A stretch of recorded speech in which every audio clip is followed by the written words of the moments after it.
live? Yeah. Are we live at 6:30 in the morning? Yep. Well, we're not even in our best mood? Yep.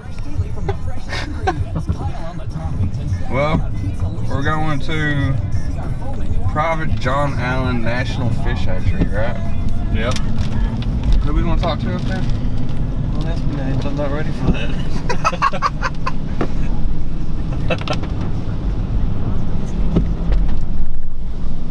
He wasn't ready for that. Oh. We'll go chill out, talk fishing. You recording? Are you recording? Oh. Yeah, man. Yeah, so we're heading to Fish Hatchery, Tupelo, Mississippi. Yeah, so we're going to John Allen National Fish Hatchery out of Tupelo, Mississippi is where we're heading to. So I've never been to a fish hatchery, have you? Nope. Yeah, so that's pretty exciting right there. And then we're going to talk to Vince Haygood. He's a night fisherman. So I'm pretty excited about that. Other than that, that's where we're heading to in the tropical storm, Crystal Ball or something like that. I have no idea. And then in the during the pandemic. So another week filled fun of Crappie Connection.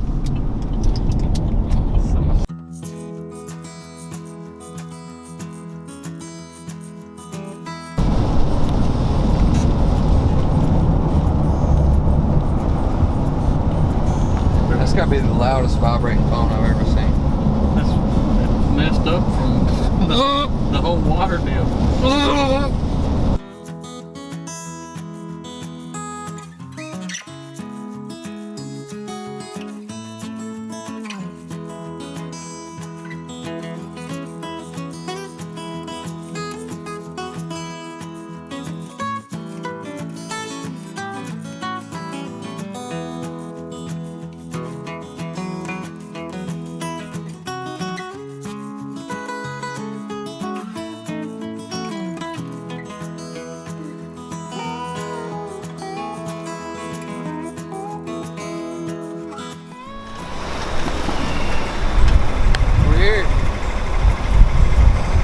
Fish Hatchery in Tupelo, Mississippi, where Elvis Presley was born. In case you were wondering.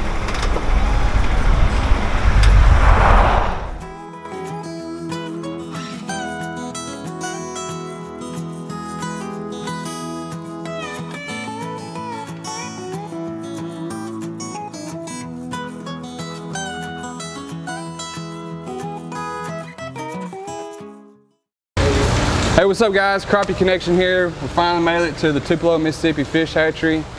Met a new friend, Ricky Campbell. Hey guys. And he's going to give us pretty much what I call, what I say a while ago, elementary school tour. So we're going to show, he's going to break it down and show us everything from hatching eggs to where they transport all across the U.S. Yeah, correct? All across the U.S. Yeah. So let's go ahead, just dive right in and we'll just from there. So you guys are at the private John Allen National Fish Hatchery today. We're located in Tupelo, Mississippi. We're part of the U.S. Fish and Wildlife Service, which manages national wildlife refuges and ecological services offices across the country. So Tupelo is one of the oldest hatcheries. The private John Allen Hatchery here is one of the oldest hatcheries in the country. How old is it? Oh, it was built in 1901. We started operation in 1902. So what's that make us? Old. Do the math. Old. Yeah. Old. So we had a 100-year celebration years ago. So I know we're 100 years old. And it's been right here for over 100 years? Been right here for 100 years. The location here was really strategic because you notice we're between two railroad tracks. Mm-hmm. So back in the early founding of the hatchery, when the hatchery was first built, it was built for sustenance fishery. So we were supplying fish to meet a growing demand for food in the country. So back then they didn't have cars. They didn't have these big distribution trucks that we've got now. So mainly everything was shipped by a rail car. Awesome. The hatchery here actually had a barn, we had mules, we had teams that you could go out and harvest fish out of the ponds and the raceways, put them on the wagons, carry them over to the railroad depot, which was right behind our fence there, and load them onto the rail cars. They had fish cars that were specially designed to transfer fish, and they'd hit those rail cars and go all over the country. Not only for conservation, but for food. Yeah. I didn't think about that. Yeah. So as it evolved, the hatchery, we continued raising just the native species, the bass, brim, catfish, up until the I think 1985, we were working with the USDA under the Farm Pond program, where the Natural Resource Conservation Service would go out and work with farmers and help them build a pond, and part of that program was we supplied the fish for it. So we supplied the farm ponds with bass, brim, catfish, and did that for a long time. The hatchery was known for that. That's awesome. So then we kind of moved in and we started seeing more population declines in imperiled species. So we wanted to try to keep from listing more animals under the Endangered Species Act. So we started working with those species like paddlefish, imperiled strain of striped bass, Gulf Coast striped bass. We do an imperiled strain of walleye here that's only found in the Mobile Basin. We do alligator gar here, which, you know, they're big river species. A lot of people hear alligator gar, they think about long nose and spots, and they relate that, call that an alligator gar. But really, alligator gar is only found mostly in the big river floodplain, the Mississippi River, and then coastal populations along Florida and then down through Mexico. So we do that, and one of the big things we're doing with alligator gar, we're trying to get ahead of the invasion of the Asian carps, the invasive carp species, the flying carp everybody talks about. Oh, yeah. So we're trying to get ahead of that, and gator gar is one of a few biological controls that we think might help in reducing those populations, or at least holding them at a maintainable level. So they feed on them? Yeah, they feed on them. Yeah, when we catch them in the wild, if we catch them where there are a lot of silver carp in the rivers, when we put them on the tanks and haul them, they'll spit up a lot of silver carp. We get a lot of dead fish. When we was on the way over here, Hunter was showing a picture of a friend that caught a 200-pound gar out of the res. So any fish like that you see big, as far as invasive species, you want to leave alone because they're knocking down some kind of number, big gator gar, yeah. Your big gator gar species, you want to keep them. You big flatheads, you know. We try to tell people, you know, let's try to leave it if we can. I understand a trophy fishery, you know, it's just cool to catch a 200-pound gator gar when you're bow fishing. You know, that's kind of a cool thing to do. Yeah. And it probably don't really decimate the population that much because that fish is an older fish and it has spread its genetics more than what a younger 100, 150-pound fish. So if you have a legal take and there's a harvest for those fish, I don't see a problem myself. The harvesting the bigger, older fish. Yeah. Good to know. It's close to the end of his life. Before we start in, you started showing everything. What really is intriguing is that the state calls here, tells you what you want or what they need as far as hatchery and everything, and then you ship it to all the 48 states of wherever, correct? Yeah, certain states will call, depending on the species. So we have some long-standing programs like Lake Sturgeon, the alligator gar is long-standing, paddlefish conservation is something that's long, striped bass is long-standing. But if somebody has a specific need, so we have memorandums of agreements, or we're working under fisheries management plans that have been set out years ago that direct and guide what we do with each species from year to year. So our lake sturgeon program here, we stock in the Tennessee River. I think it's probably 20 years, it's a 20-year-old program right now. And our ultimate goal is to create self-sustaining populations. But if a state has a catastrophic event like a hurricane or something like that, and they need assistance, they can either send me a letter or they send it directly to our regional office in Atlanta, which in turn filters it back down to me and says, hey, we need so many fish in light of this catastrophic event. Or if we're doing a research project, right now we're working with Missouri. They're doing a telemetry project on bull shoals. And so we're working with them, getting them fish big enough to put transmitters in. Well, that's awesome, that's pretty neat. Well, dive right in and show us everything from A to Z if you don't. So right now we have red ear sunfish, we have bluegill, we have channel catfish, we have largemouth bass here. We have Gulf Coast strain walleye here, a captive brood stock of those. We've already shipped the Gulf Coast strain of striped bass for this year. We've got alligator gar here right now. Normally we would have a lake sturgeon here. We go to Wisconsin and spawn them and bring the eggs back to Georgia, hatch them, quarantine them, disinfect them, and then we ship the fry over here. And I'm one of the hatcheries that raise lake sturgeon for the Tennessee project. Wow. We do an threatened species of darter here, the pearl darter. We have piebald mad toms here. We have yazoo darters here. We have freckle belly mad toms here. Wow. So you know all that? We've got multiple species on this station right now. That's awesome. Yeah, so we're working with all of them. So not only do we do big rivers, lakes, reservoirs, ponds, we also work in little ephemeral streams where you have the darters and the mad toms, which are part of the food chain, part of the ecosystem, from the tiniest of the up to the big megafauna like the gator gar. We do work with the darters, piebalds, and then up to the that's neat. That's big neat stuff. So this building here is kind of where everything comes together, everything happens. This is the intensive culture building. Right now we have Alligator Gar inside on this end. The big tanks are for spawning. We bring the brood stock inside here to spawn. If lake sturgeon was going on, every tank in here right now would probably have 4-inch lake sturgeon at this time of the year for grow out, for stocking. So we'll work our way on down through here. How many would you get in a tank like this size?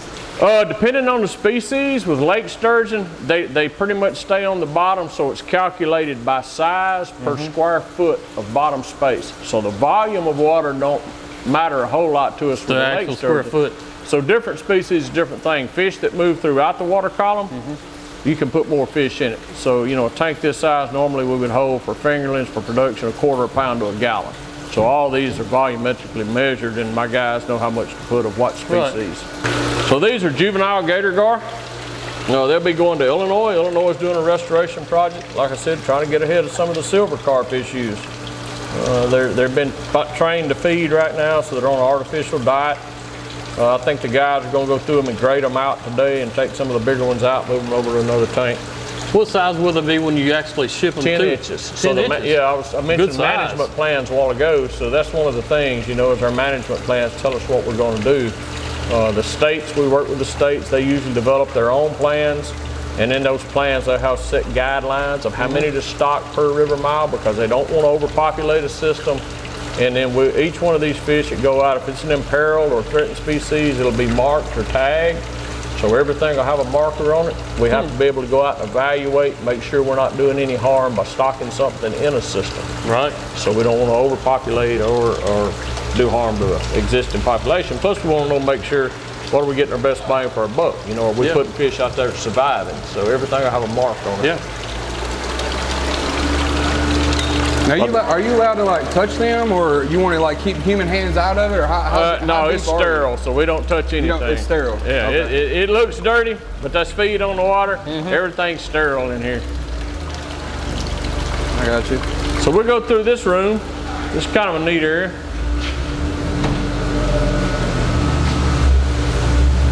This is a water chiller system, so it's just a regular swimming pool pump, but this system's set up on a recirc. So we don't add any water to it, just enough to control. This just a little bit of a drip going out of there. We worked on that, and it's got a little leak in it. So we're having to add a little makeup water to it as we go. That's right. So come on in, we'll pull that door too. Now why is it cold in here? It's specific to the species. So what we're doing now, we've already through spawning. We spawned Yazoo darters earlier this year. They are a cooler water species. The streams they live in are a little bit cooler. So we're growing them out right now. We've already spawned them. We've got the juveniles inside for grow out. We're just waiting for the right time, get them up to 2 inches long. We'll mark them with an elastomeric dye. And so we stock them out in the creek. We can go back and look at them again and make sure they're surviving out there. So you'll see each tank has got it tells you what raceway it come out of, and they can go back on the records and tell you what females, what males they were crossed out of. And what species is this again? These are Yazoo darters. Yazoo Gar. Yeah, and if Lana was in here, the young lady that works with, she could probably take one out and let y'all look at it. Put it in she may even have an adult. How do you mark them? It's an elastomeric dye. It's called VIE. You take it and it just etches under the skin, under the dorsal, and it leaves a mark. It's just a pigmentation. So I think last year we marked with either green or orange. I think this year they'll mark with pink. So if we're out there in the wild and we're doing an assessment and we pick one up, we can visually just look at it. And if it's a pink one, we can say, hey, that's a 2020 model. You know, we put so many in here that year, and we can do an estimation of what kind of survival we got based on going back and evaluating time after time. So if you look at this is kind of a weird looking little design here. We got them on 2 scales, so this is a small scale of it. We started working with Yazoo darters. It was really experimental, so we couldn't figure out what triggered them to spawn. We figured it would either be photo period, it would be temperature of the water, or the time of the year. So those 3 things The flow, the photo period, and the temperature was what we were really figuring on. And as we fooled with them, we never could get them to trigger just right. And we worked it around. We brought substrate in out of the creek that we took the brooders out of. We actually pumped water out of the creek, brought it over here and put it in our research systems. And what we ended up keying on it was flow. It was flow and substrate and temperature. It was all of the above, really. But so this is a divider. You can see the current. Yeah, so we put water in here, it follows this around, and it gives them a flow similar like being in a creek. And it triggered them to spawn. That year we got a spawn. Year after year we've gotten a spawn. We've tried it with pearl darters, which is a threatened species from Mississippi. We tried it with the yazoos, and it works for both of them. We are actually, right now, we have freckle-belly mad toms in here. So inside that pot, there's a pair of freckle-belly mad toms. Piebald mad toms, I think, are on the other end, so the systems are still running. We just changed species to species. So how big you think is underneath that pan in there? How big are they? Oh, they're 3 inches long. Oh, really? 3.5. They're full grown, 3.5, 4 inches long. We can get one up, look at them outside, check them out. Yeah. So this is just a design our guys built. Those are UV sterilizers, so everything in here is sterile. The water just flows through. It gets pumped to outside. And the ambient air temperature inside this room, plus what the chiller does out there, keeps it set at the temperature we want it. What water temperature are you like trying to achieve? Oh, for these, I think it's 62. Yeah, 62 degrees. That's what we're looking for to grow out in here and to spawn. I'm finding out if you get it too hot for them, they'll quit spawning. Too cold, they'll shut down. They have a lot of 5-degree range in there they like. Was that the water filter? Huh? What is this right here? This is bio beads. So this is what keeps your water optimal. So there's bacteria growing on those beads. So if nitrogen starts building up or ammonia starts building up in the water, the bacteria on that beaded filter system takes it out, purifies it. Then if there's any kind of a virus, any kind of a bacteria that can't catch on the filter, when it goes through the UV sterilizer right here, the UV takes it out. Any kind of a protozoan bacteria or a parasite that would get on the fish cause us to, everything that we stock out of here has to be fish health checked. So we can't stock a fish out into the wild until it has its health certificate. And we probably, I don't know how many hundreds of thousands we raise every year, but we have to have them certified clean before they go out the gate. Makes sense. You don't want to. That's right. We don't want to contaminate any kind of wild population. Yeah. We going out? Yeah, we can go out. So, what we're going to see right here is they're breaking the catfish eggs down. That's crazy. So y'all saw pictures of them taking them out of the pond. Y'all got to see that, bringing them in the cans. So what they have in the jug is a solution of 15 parts per thousand, or 1.5 parts per thousand, 15 parts per thousand of sodium sulfite. And so when they put that on the eggs, that breaks the matrix down that holds those eggs together, and makes the eggs roll where they'll roll individually. So what they'll do is put that solution on there, and for about 2 minutes, they'll go back and forth on them with their hands, get it off, and then they'll go through a process where they rinse that matrix and that solution back off the eggs. And then from there, they will count them. They'll do them by volume. They know how many eggs are in a milliliter. They take the measuring cup, and they'll bring it up to how many meals they got. And then just by simple math, if they've got 16 eggs per milliliter, and they've got 1,000 meals in the jar, 16,000 eggs. That's crazy. So last week in the first haul, they brought in 499,000 eggs. These catfish, when they're growing out, where are they headed again? These will go to Colorado. Colorado. Colorado Department of Wildlife had a request this year for $500,000.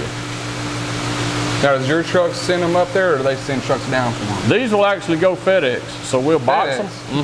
We'll buy. I done heard it all, man. Yeah, we'll box them, and we'll put 5,000 to 7,500 per box, and they'll ship overnight on FedEx. You got any like insurance on these shipments? No. No? We got a lot of eggs. We got a lot of eggs. So how many would not make it out of that? Oh, from here, from this point to fry, we'll probably get 90%. We'll get a little bit of die off during that first 5 days. As they go through the absorption of the yolk sac, we might lose another 10%. Then as we transition to feed, we don't lose a whole lot. And from there out, catfish fry, catfish pretty much got cookbook nowadays. You know, everybody's been doing it so long, we've worked the bugs out. It's one of the old species, so you know, we can get 80% survival from eggs to fingerling. And what's after this process? So from here, they'll count them, they're rinsing them out.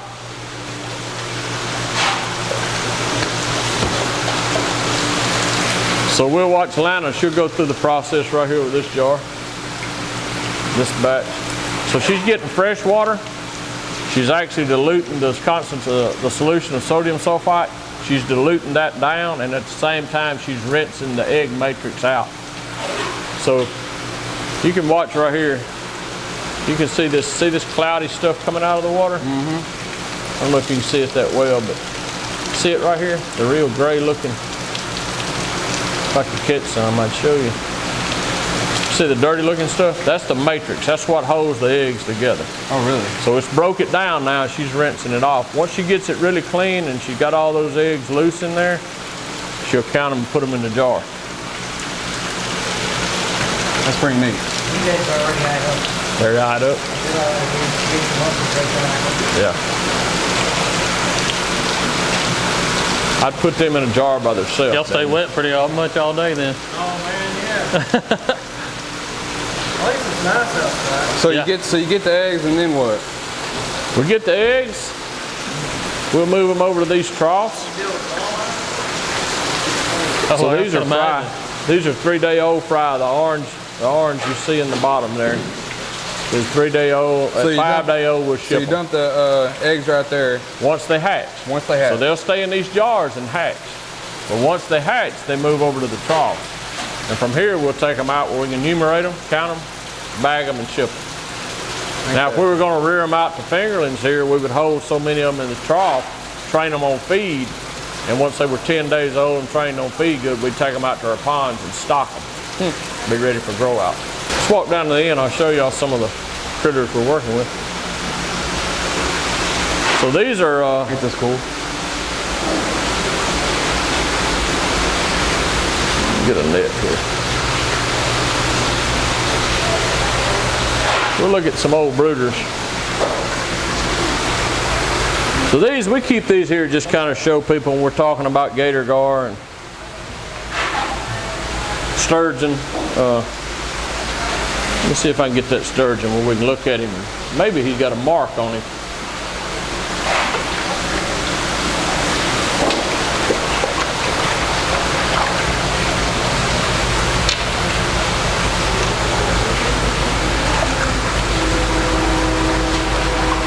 This one may or may not have been marked. If we were going to hold it here for display, we wouldn't have marked it. But, so this is a lake sturgeon.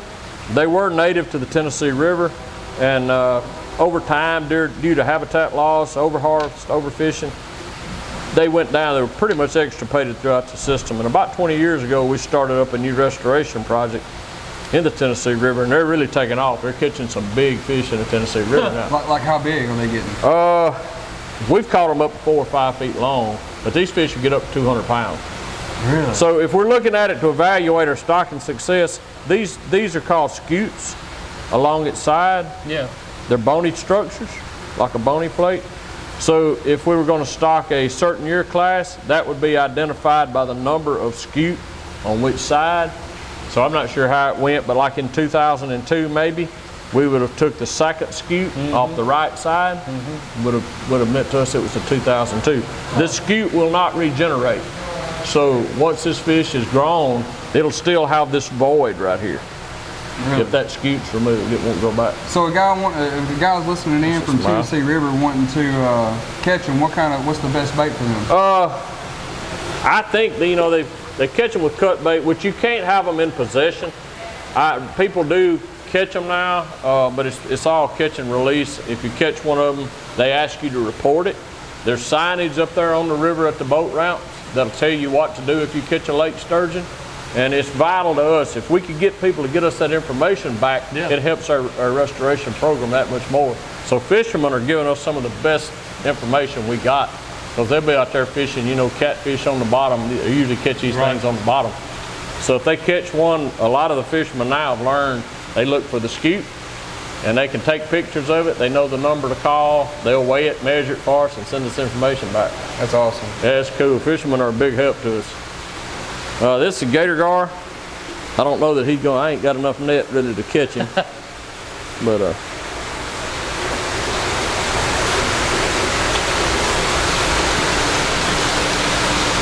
Good one.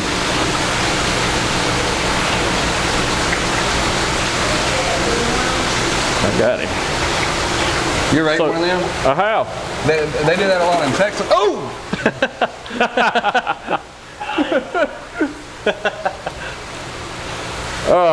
Yeah, it's good meat. They're really good to eat.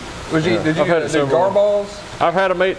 I've ate it that way. I've had it in what they call a sauce piquant, Yeah. where they just chop it up and they cook it with like a piquant sauce and Creole. with onions, Creole. Yeah, Hey, it's good got that it right way. here from the hatchery. They're good to eat. And I'm not gonna get my hand close to his mouth with him flipping like that. Yeah, I wouldn't either. But the Gator Gar will have a shorter snout than what the long nose will. Of course, it'll be a lot bigger. It'll have a different color pattern. They have dual rows of teeth in their head. The Gator Gar do. Some interesting facts about the Gator Gar. You know, they can live. I think one of the oldest ones we've ever aged is 50-something years old. They can get up to 250, 300 pounds. Some of the bigger ones do. They're obligate air breathers. So if they get in an area where oxygen goes down, poor water conditions, they've actually got an ancillary lung that they can breathe air. So for a pretty long period of time, they can live off of air. Survivors. They're survivors, yeah. Story. Pretty neat fish. They've been a lot of research done on their food, their study, their diets, what they like. I can't even begin to count how many studies have been done on food preferences. And you know, they found they feed a lot in Louisiana. One of the studies I looked at, they ate a lot of blue crab. Blue crab. Some of them had blue catfish in their diets. So they're opportunistic feeders. They don't chase stuff down. If something's easy to catch, that's what they feed on. They feed a lot on fish that have a schooling tendency, like the carps do. So what's the biggest predator for crappie? You know, I don't know. You don't know? I couldn't tell you. There's so many things. I think it would be whatever the size of the impoundment, whatever's the predominant apex predator in that environment. So if you were in a situation that were bass crowded, I'd say the biggest predator would be bass. If you were in just a normal environment in a backwater type area, probably your catfishes, your blue catfish, your flatheads. If you had a lot of crappie in an area where there were Gator Gar, I believe Gator Gar would feed on them. So it's basically whatever's in the area, whatever that guild of species is that's there. You know, that's about all I can tell you. I really don't know, you know. Well, so what goes on after this? With here, Yeah. Is there anything else you can show us in here? yeah, if you don't look at, so they're fixing to put these in the jar. Y'all might like to see that. They may have already put some in the jar. I believe they have. So these fish are from Missouri. These are stripers. They're in Gulf Coast strain of striped bass. They're being feed trained. The only way we can grow out enough numbers for like a study, if they want a certain size, so Missouri Game and Fish, Department of Conservation, they want a 6-inch fish in October or September, and then they want a 10-inch fish on over in November. So what we will do is grow them by adding feed, taking away feed until we get that size range they need to fit their transmitters. How many fish in this tank right now? 2,200. 2,200? Unless a few died over the weekend, but usually they don't. And then how big will they get? A striper? Yeah. Oh Lord, I've seen stripers 40, 50 pounds. Broodstock we caught this year, I think averaged on our females 20 pounds, 17 to 20 pounds. So this is what it looks like once they've got them in the jars. And what you'll see is you want to get just a roll. So for the first hour or two, you don't want to really roll them hard because they're still trying to get used to the crowded being out of the matrix. They're water hardening here. So you can see just a gentle flow going over them. So each jar, we've got it counted out. They had 1,600 meals in this jar, 1,500 meals in this jar. I would guess there's probably 20 eggs per meal, so that jar there probably got 30,000 eggs in it. This would be 32,000, so these two jars together's got 60,000 eggs. 60,000 eggs. In two jars. 60,000 eggs? In two jars. Wow. Well, they got the gloves on so they won't get the corona. Yeah, yeah. So is that pretty much it? That's pretty much it in here. It's what's going on right now. You know, it changes from week to week. Y'all want to see a pie ball? Pie ball mad time? Let's do it. That'll be the last. Let me wash my hands and clean up. I can't go in there and touch it. If it gets sick and died, it'd be my fault. So this was a bigger scale. It's a bigger scale from what I was showing y'all inside. So it's all broke down. The spawning's done out here with them, so they're all back in the river.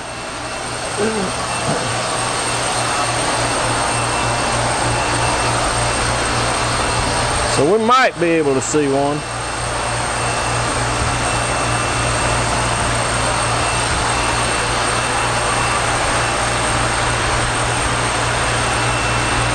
So that's a pie ball.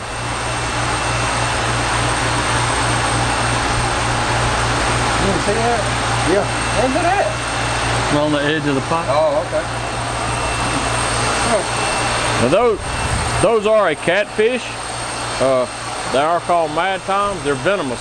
They're venomous. Their fins are venomous. Really? Like how venomous? It hurts. Just a It'll hurt? swell your fingers up. It'll swell your hand up. You get stung by So it one. ain't like no snake bite, right? No, not like that. But You got one look sticking his head out, Hunter. You got one trying to stick his head out right there. Look at him. And how you, what is it again? pie ball mad toms. They're going to come out. Ain't that So neat? for our culture and situation, you know, we try to keep it as natural for them as we like. The vegetation you see in there, some systems you'd want to take it out, but if you're trying to wild spawn a fish in a captive environment, create a wild spawning condition, you need it to mimic the wild. So let's try to bust a myth. Is it true when you get skinned by a catfish, you take the slime off the bottom of the belly and you rub it? Does that actually help or not? That's true. Hey, you heard it first. That's not a myth. That's Not true. a myth. That's true. That's true. Done it a many a time, and I've been stung as much as anybody but Really? catfish. Did you hear that? I asked him, I said, is it true, a myth or not, whatever. And I said, if you get stung by a catfish, is it true? You flip the belly up and rub the slime on there? And he said, it's true. It's true. That's not a myth. I tell them what to do. Are you good? Go ahead. What do you do when you get stung by a wall?